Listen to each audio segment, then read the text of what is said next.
Music by आनंद झा।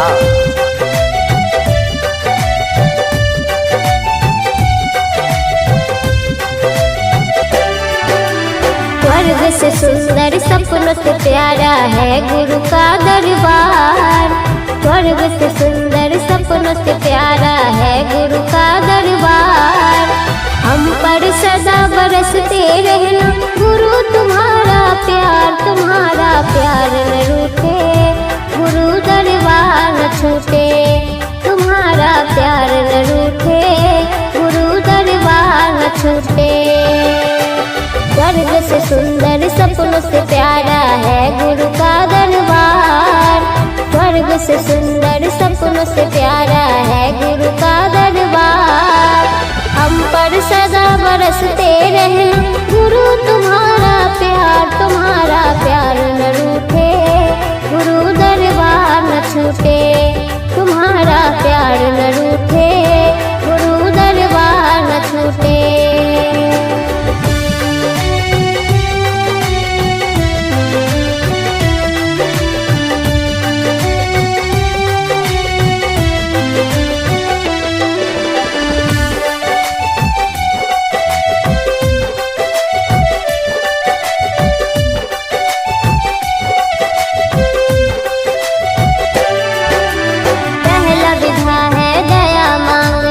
अपने गुरुवर से पहला विधा है दया मांगना अपने गुरुवर से।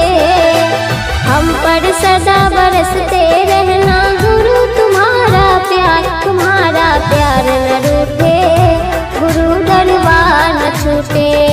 तुम्हारा प्यार न रूठे, गुरु दरबार न छूटे। स्वर्ग से सुंदर सपनों से प्यारा है गुरु का दरबार। स्वर्ग से सुंदर सपनों से प्यारा है गुरु का दरबार।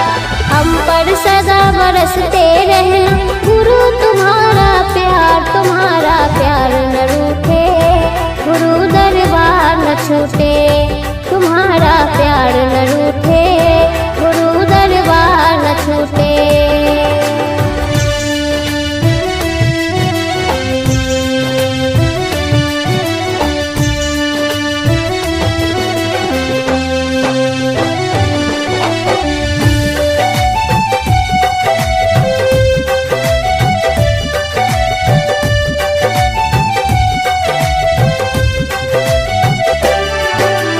दूसरा विधा है चर्चा करना गुरु बहनों के संग। दूसरा विधा है चर्चा करना गुरु बहनों के संग। हम पर सदा बरसते रहना गुरु तुम्हारा प्यार न रूठे, गुरु दरबार न छूटे। तुम्हारा प्यार न रूठे, गुरु दरबार न छूटे। स्वर्ग से सुंदर सपनों से प्यारा है गुरु का दरबार। स्वर्ग से सुंदर सपनों से प्यारा है गुरु का दरबार। हम पर सदा बरसते रहे गुरु तुम्हारा प्यार न रूठे, गुरु दरबार न छूटे। तुम्हारा प्यार न रूठे, गुरु दरबार न छूटे।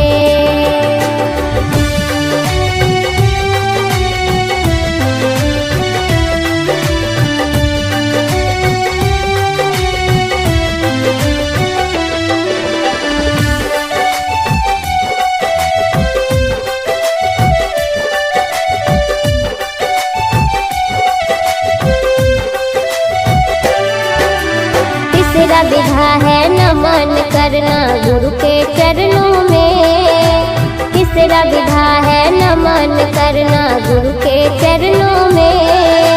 हम पर सदा बरसते रहना गुरु तुम्हारा प्यार न रूठे, गुरु दरबार न छूटे। तुम्हारा प्यार न रूठे, गुरु दरबार न छूटे। स्वर्ग से सुंदर सपनों से प्यारा है गुरु का दरबार।